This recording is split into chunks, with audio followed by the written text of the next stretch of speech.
joy of the first steps of a child. Assalamualaikum Pak. Waalaikumsalam warahmatullahi wabarakatuh. Pak, terima kasih sudah menyempatkan waktunya untuk melakukan wawancara dengan saya. Pak, perkenalkan nama saya Laras Ratih Maheswari. Sebagai seorang calon guru penggerak, saya ditugaskan untuk belajar dari pimpinan saya, terutama mengenai pengambilan keputusan yang berbasis nilai-nilai kebajikan. Jadi dalam kesempatan kali ini saya ingin belajar dari Bapak tentang berbagai cara-cara pengalaman Bapak juga dalam mengambil keputusan. Boleh ya Pak ya? Boleh, sangat boleh. Iya. Alhamdulillah, berarti kan kita berbagi pengalaman ya. Iya, benar Pak. Jangan susah-susah pertanyaannya. Insya Allah Pak. Ya, baik Pak. Di sini Bapak pasti sudah banyak sekali mengalami permasalahan ataupun situasi yang membutuhkan untuk pengambilan keputusan ya Pak ya. Nah, mungkin di antara situasi-situasi tersebut, apakah ada yang merupakan dilema etika atau bujukan moral? Dan apakah Bapak bisa membedakan antara keduanya? Mana dilema etika, mana bujukan moral? Dilema etika dan bujukan moral ini sebenarnya dua ungkapan yang baru ya. Ini mungkin munculnya setelah ada guru penggerak kali ya.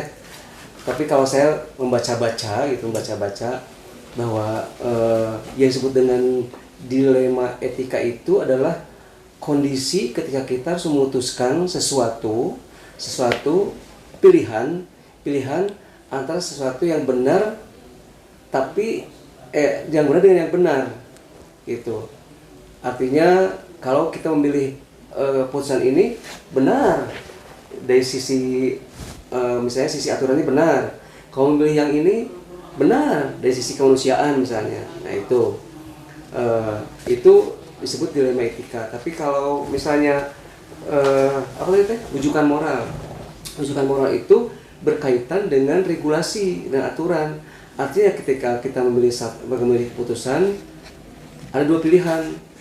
Hal yang ini, kalau yang kita pilih A benar secara aturan, tapi kalau yang B salah secara aturan, tapi tetap harus diambil keputusannya gitu. Jadi kalau dibandingkan dilema etika dengan bujukan moral itu, dilema etika itu kalau dibandingkan ya benar dan benar, kalau bujukan moral itu antara benar dan salah gitu ya, pilihan yang memang membingungkan gitu.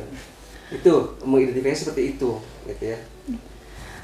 Pak, apakah Bapak memang sudah pernah mengalami suatu permasalahan yang merupakan dilema etika? Bukan pernah lagi, itu mah memang sudah kayaknya seorang pimpinan pasti ditempeli dengan dilema etika dan bujukan moral. Perlu saya beri contoh perlu? Perlu Pak. Misalnya gini, suatu saat saya pernah menerima laporan dari seorang wali kelas. Ini contoh dilema etika ya, dilema etika. Permasalahan dari wali kelas, bahwa wali kelas mengatakan bahwa ada siswanya saat pandemi siswanya tidak pernah masuk, tidak pernah ikut pembelajaran dengan maksimal. Lalu ketika ditanyakan mengapa, ternyata dia itu mengikuti dia itu sudah ikut atau sudah tekan kontrak dengan salah satu rumah produksi. Bahkan sampai orang tuanya pun datang dan menyampaikan itu. Di satu sisi kita tahu bahwa anak bersekolah itu untuk mencari penghidupan. Di sisi lain, anak harus mengikuti apa yang diatur oleh sekolah, yaitu mengikuti KBM dengan maksimal gitu. Nah kan dilema. Kita mengizinkan anak, ya udah nggak apa-apa, nanti masa nilai kan bisa diatur misalnya, karena ini juga sudah menemukan penghidupan lebih awal dia itu. Nah tapi kalau kita memilih si A tidak mengikuti pembelajaran, itu menurut saya benar karena masih ada teknis lain yang untuk membayar kekurangannya itu gitu. Dan kita mengizinkan dia mengikuti rumah produksi itu termasuk benar juga. Karena apa? Karena tujuan sekolah penghidupan. dia sekarang sudah menemukan kehidupan lebih awal. Salahnya itu saja sih sebetulnya. Tapi ya dengan tujuan pendidikan, tujuan pembelajaran itu sudah dianggap benar, antara benar dan benar, gitu. Benarnya tidak mengizinkan anak, tidak memperbolehkan anak tidak ikut belajar.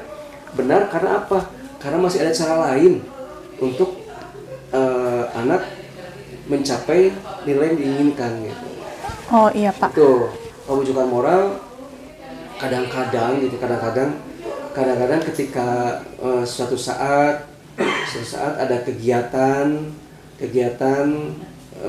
anggaplah kepanitiaan. Dalam aturan tidak boleh ada konsumsi untuk kegiatan itu. Tapi secara kemanusiaan kita tidak mungkin membiarkan orang bekerja di pagi sampai malam tanpa ada konsumsi. Nah, itu satu pilihan yang terus terang ketika kita memberikan makan pada panitia benar, tapi dalam aturan disalahkan. Itu juga menjadi permasalahan. Itu salah satu contoh ketika kita mengidentifikasi mana dilema etika, mana wujudan moral. Sepertilah contohnya seperti itu. Ya. Baik Pak, terima kasih atas contohnya. Saya menjadi semakin jelas seperti apa keadaannya di dunia sekolah itu ini. Banyak loh ya, bukan banyak. Itu setiap saat terjadi, Baik dilema etika, dilema etika itu pada terjadi pada siswa saja. Kadang-kadang kepada staf juga kita bisa terjadi seperti itu, gitu. Ya contohnya ada tenaga pengajar yang lumayan jauh, lalu dengan berbagai problema, kadang tidak masuk dan sebagainya, itu bisa menjadi dilema etika juga itu. Baik Pak. Nah, ketika Bapak mengalami permasalahan ataupun harus mengambil keputusan yang merupakan kondisi dilema etika, benar lawan benar berarti ya Pak ya. Nah, terutama untuk kasus-kasus yang seperti itu, bagaimana Bapak menjalankan pengambilan keputusannya? Iya.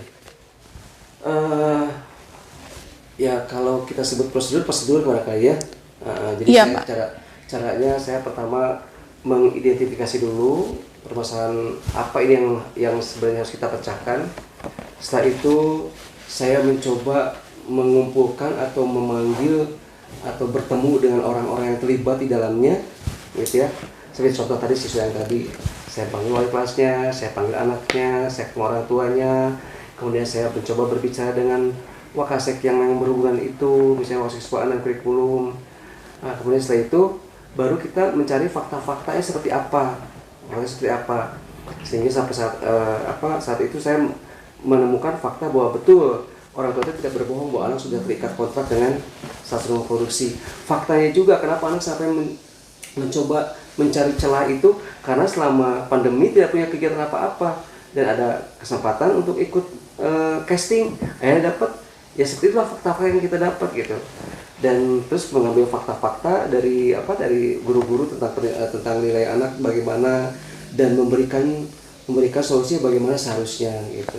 Nah, setelah itu baru didiskusikan bersama dengan tim yang saya maksud tim di sini adalah rekan-rekan wakasek plus wali kelas ya. Baru nanti kita tentukan keputusannya seperti apa, gitu. Berarti melibatkan banyak orang ya Pak ya? Banyak orang. Harus melibatkan banyak orang. Kenapa? Ya karena ini kan sifatnya kompleks ya. Harus melibatkan banyak orang. Dan kita memutuskan jangan sampai keputusan atas keinginan sendiri, gitu. Karena apa? Karena kan tanggung jawab mendidik itu bukan tanggung jawab antara wali kelas dan kepala sekolah saja, tapi tanggung jawab semuanya, gitu ya. Baik Pak, tapi supaya lebih efektif lagi, apakah ada suatu prinsip, apakah Bapak ada suatu prinsip atau apakah Bapak ada suatu tips dan trik sehingga pengambilan keputusan dalam dilema etika itu efektif? Kerjasama dan musyawarah. Kerjasama dan musyawarah, gitu. Tanpa musyawarah kita belum tentu menemukan cara yang tepat, gitu ya. Karena apa? Karena kita melibatkan banyak orang, sehingga musyawarah paling tepat untuk paling efektif untuk pengambilan keputusan, gitu. Musyawarah. Baik Pak. Kemudian kalau saya boleh menggali lebih dalam, apakah ada suatu tantangan yang Bapak rasakan dalam pengambilan keputusan yang merupakan dilema etika ini? Jelas. Tantangan yang utama adalah apabila dalam tim atau dalam pelaksanaan musyawarah ada ya katakanlah staf yang kekeh memegang aturan, kekeh memegang regulasi, tidak fleksibel, bahwa pendidikan itu tidak seperti penjara. Maksudnya tidak seperti penjara gini, kata kasarnya mah tidak seperti penjara salah begini hukum mati gitu. Nah, pendidikan kan tidak seperti itu. Nah, tantangan bagi saya itu ketika memberikan pengertian kepada rekan-rekan yang kita ajak kerjasama itu, ternyata dia atau yang bersangkutan sangat memegang aturan, terlalu kaku begitu. Nah, itu tantangan yang terbesar sebetulnya. Kalau yang lain-lainnya bisa dimusyawarahkan, tapi tantangan itu seperti itu. Misalnya misalnya tim saya ini tim Wakasek ya, atau termasuk wali kelas juga gitu, termasuk guru BK misalnya. Nah, kalau misalnya salah satu dari mereka ada yang kekeh dengan aturan, itu akan menjadi tantangan bagi kita. Justru itu, maka musyawarah yang akan menjadi paling tepat, paling efektif untuk mengambil keputusan. Gitu ya. Jadi kalau sendiri mah, bisa-bisa, wes bapak sih milih keputusan itu, bapak bisa seperti itu terjadi itu. Nah, makanya saya selalu dengan musyawarah. Iya. Baik Pak, terima kasih atas penjelasannya yang lebih lanjut. Dalam pengambilan keputusan yang seperti ini ya Pak, apakah Bapak menyelesaikan permasalahan dilema etika ini langsung Bapak selesaikan, ataukah Bapak memiliki jadwal tertentu tidak langsung diselesaikan? Oke.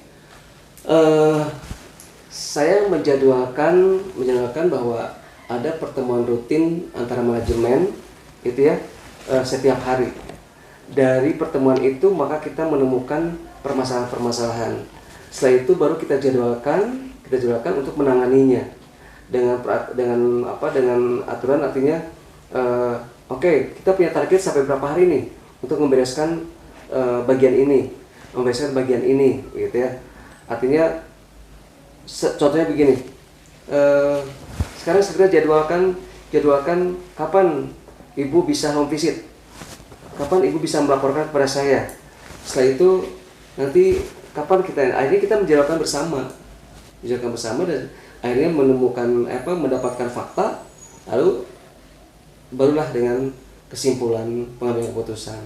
Jadi ketika kita menemukan permasalahan, maka segera kita jadwalkan untuk penanganannya. Berarti memang butuh proses ya Pak ya? Butuh proses, iya. Tidak bisa langsung pecahkan gitu, wah itu akan bahaya kalau gitu. Dalam pengambilan keputusan ini sendiri, apakah Bapak memiliki faktor-faktor yang mempermudah dalam pengambilan keputusannya Pak? Yang mempermudah ya efisiensi waktu ya. Efisiensi waktu, kemudian juga komunikasi yang efektif. Itu yang mempermudah.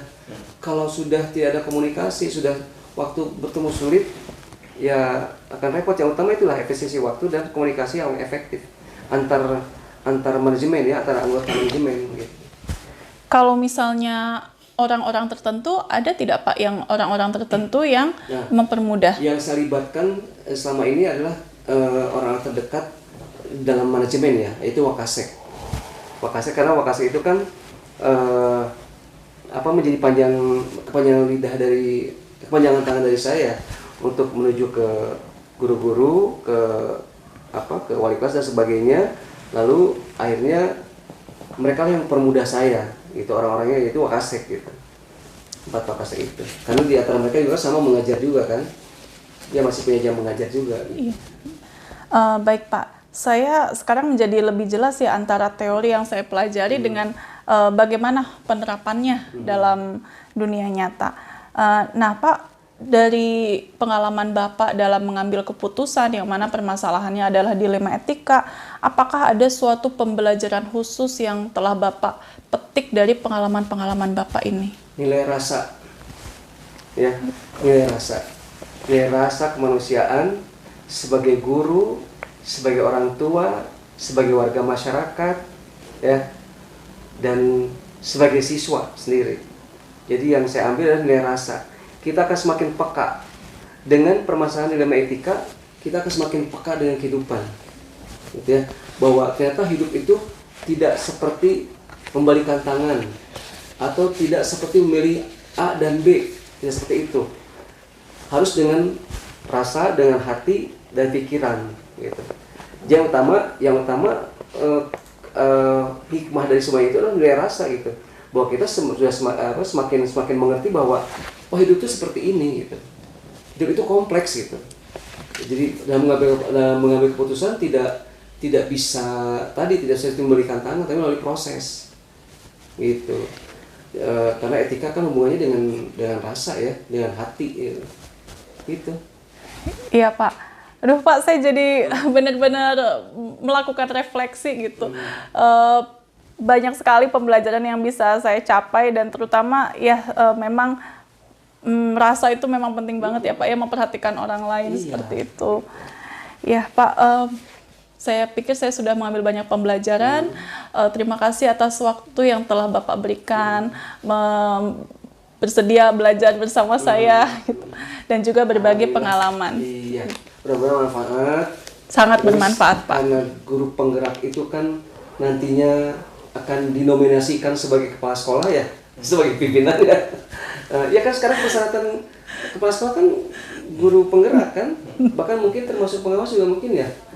Nah, kalau saya guru penggerak, dan memang seperti ini mungkin akhirnya ternyata pantas kalau guru penggerak itu bisa dijadikan diikut sertakan jadi ikut seleksi kepala sekolah, karena memang pengalaman seperti ini yang kadang-kadang kadang-kadang terahasiakan gitu kan. Tapi kan dengan wawancara seperti ini ya akhirnya Bapak Ibu jadi terbuka, Ibu jadi terbuka, ya guru jadi terbuka. Oh seperti ini rasa jadi pimpinan tuh kayak gini gitu. Gitu ya Bu ya. Iya, baik Pak, terima kasih. Iya. Kalau begitu saya pamit dulu ya Pak ya. Iya, makasih juga. Mohon maaf kalau ada hal-hal yang kurang ya. Enggak Pak, sangat lengkap. Saya rasa jawaban Bapak tuh benar-benar menjelaskan semuanya. Terima kasih Pak. Assalamualaikum. Waalaikumsalam.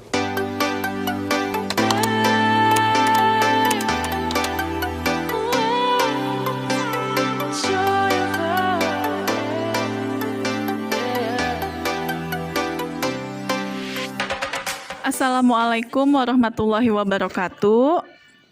Waalaikumsalam warahmatullahi wabarakatuh. Pak, perkenalkan nama saya Laras Ratih Maheswari, calon guru penggerak Kabupaten Bogor Angkatan 7. Saya berterima kasih atas kehadiran Bapak dan juga saya berterima kasih banyak karena Bapak berkenan untuk melaksanakan wawancara pada pagi hari ini. Sebagai seorang calon guru penggerak, kami harus belajar dari seorang pemimpin, terutama tentang pengambilan keputusan. Oleh karenanya, pada hari ini saya berniat untuk belajar dari Bapak, terutama tentang pengambilan keputusan yang berbasis nilai-nilai kebijakan, berbasis nilai-nilai kebajikan sebagai seorang pemimpin. Ya, saya selaku kepala sekolah yang saya pimpin menghaturkan merespon baik kepada para calon pengguru penggerak untuk mewawancarai saya. Pertama mengenai kebijakan-kebijakan yang harus saya ambil, ada yang sifatnya kebijakan yang benar dengan benar ataupun kebijakan yang menurut benar dan kebijakan tersebut tidak benar, padahal kebijakan tersebut adalah untuk seakan-akan itu untuk dinikmati bersama.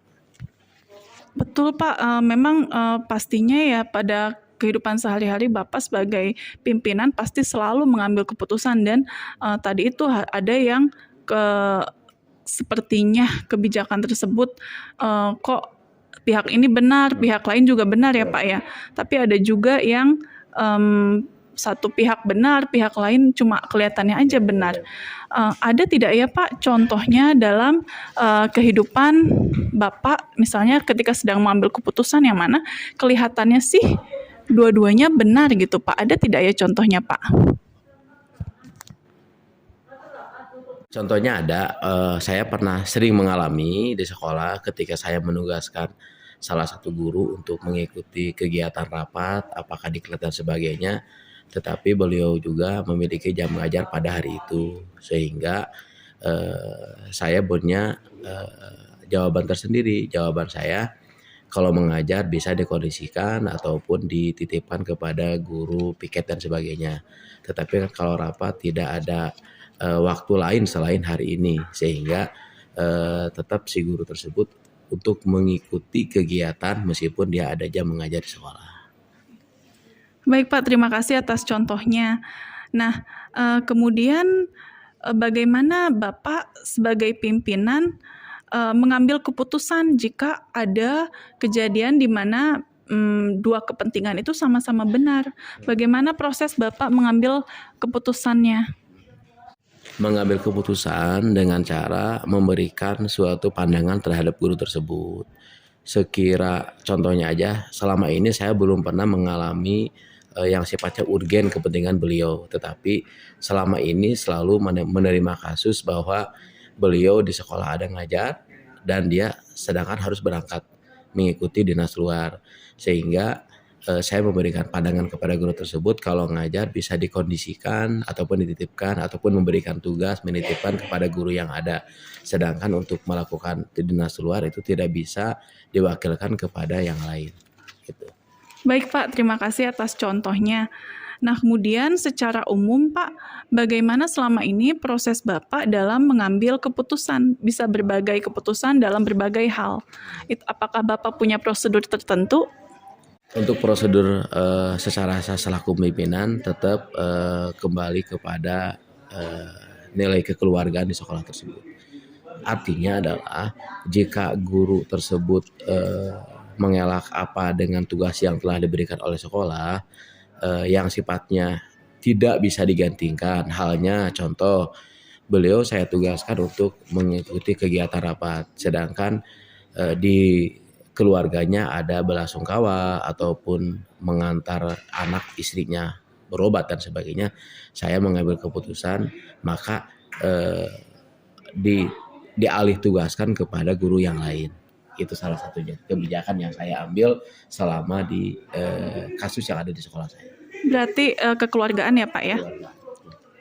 Kemudian Pak, menurut Bapak sendiri kan permasalahan di sekolah ada yang ringan, ada yang berat. Nah, cara pengambilan keputusan yang paling efektif menurut Bapak bagaimana ya Pak ya? Cara pemanggilannya efektif kepada menurut saya ketika menerima kasus yang begitu berat. Yang berat di sini apakah kasus terhadap siswa ataupun kasus terhadap dedikasi guru dalam melaksanakan tugas. Di antaranya adalah tetap memiliki tahapan-tahapan. Tahapan pertama mungkin seperti nasihat, tahapan kedua mungkin peringatan, tahapan ketiga mungkin sejenis hukuman, mungkin seperti itu. Baik Pak, terima kasih. Jadi selalu pakai tahapan ya Pak ya? Ya, selalu menggunakan tahapan-tahapan yang prosedur yang telah ada. Baik Pak, kemudian dari berbagai permasalahan, kasus, ataupun kejadian-kejadian di sekolah, apakah ada tantangan yang paling Bapak ingat dalam menyelesaikan permasalahan tersebut atau mengambil keputusan? Ada, pernah mengalami adalah kasus dengan orang tua. Yang mana kasus dengan orang tua di sini adalah orang tuanya tidak menerima dengan skor yang diberikan kepada anaknya karena anaknya itu telah melanggar beberapa pelanggaran yang ada ditetapkan di sekolah. Salah satunya adalah sehingga kami mengajak saya sendiri dan beserta guru wali kelas dan guru BK mengajak orang tuanya untuk mengadakan musyawarah mengingat keterkaitan permasalahan si anak tersebut, sehingga seberat apapun masalah yang kita hadapi dengan adanya musyawarah yakin akan ada jalan keluarnya. Musyawarah dan kekeluargaan ya Pak ya. Baik, kemudian selama ini ketika Bapak menghadapi misalnya ada suatu keputusan yang harus diambil, apakah Bapak langsung mengambil keputusan saat itu juga, atau mungkin Bapak punya waktu tertentu atau saat tertentu untuk mengambil keputusannya, ditunda atau mungkin dijadwalkan di hari lain? Untuk pengambilan keputusan, kalau memang sifatnya urgen yang harus dan hari itu harus diputuskan, saya putuskan mungkin dengan sendiri. Tetapi kalau memang keputusan tersebut bisa ditunda, maka saya akan bermusyawarah dengan tim manajerial di sekolah saya supaya keputusan tersebut berdasarkan hasil musyawarah. Iya, baik Pak. Jadi tergantung sifat permasalahannya sendiri ya Pak ya. Kemudian kalau misalnya selama ini dalam Bapak mengambil keputusan, apakah ada orang-orang yang Bapak anggap sangat membantu Bapak dalam pengambilan keputusan tersebut? Ada, mengingat saya di sekolah yang saya pimpin itu adalah salah sekolah swasta, yang mana sekolah swasta itu adalah di bawah kepemimpinan yayasan, sehingga kami dalam hal mengambil keputusan apapun selalu dimusyawarahkan dengan pihak yayasan, itu di antaranya.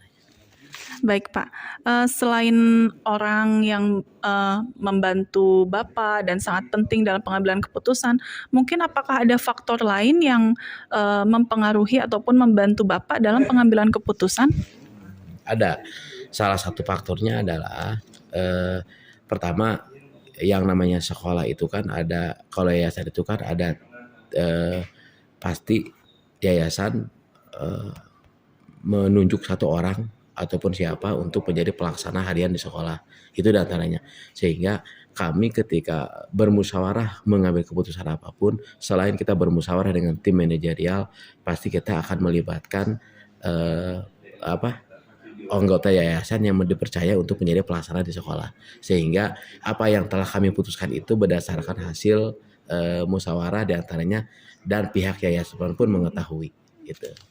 Baik Pak, terima kasih atas gambarannya yang benar-benar jelas tentang bagaimana cara kerja pengambilan keputusan di sekolah ya Pak, terutama di sekolah Bapak ya. Baik Pak, mungkin ini pertanyaan terakhir yang dari saya. Dari semua pengalaman yang sudah Bapak miliki dalam mengambil keputusan baik yang kecil maupun yang besar, apakah Bapak memiliki suatu pembelajaran tertentu dari proses-proses pengambilan keputusan tersebut? Pernah, ada yang jelas, ada di sini, ada yang ketika keputusan yang saya ambil itu kok ternyata nggak pas gitu. Itu salah satunya, sehingga dari permasalahan yang telah saya alami dengan keputusan yang saya putuskan akan menjadi suatu pembelajaran buat saya ke depannya. Jika memang pengambilan keputusan itu memang tidak tepat untuk digunakan di sekolah ataupun di rumah tangga sekolah saya, maka akan beralih kepada keputusan yang lain gitu. Baik Pak, terima kasih atas jawaban-jawaban Bapak dan pembelajaran yang telah Bapak berikan kepada saya. Semoga bermanfaat bagi saya maupun bagi kita semua Pak. Juga pada kesempatan kali ini terima kasih karena sudah menerima saya untuk belajar di sekolah Bapak. Ya, sama-sama, mungkin itu sedikit pengalaman yang saya berikan khususnya kepada Bapak dan Ibu yang menjadi CGP di angkatan ke-7 ini. Mudah-mudahan menjadi rangkaian-rangkaian tugas yang telah diberikan sebagai tugas seorang guru penggerak. Baik Pak, terima kasih banyak saya ucapkan. Saya cukupkan wawancara pada kali ini. Assalamualaikum warahmatullahi wabarakatuh. Waalaikumsalam warahmatullahi wabarakatuh.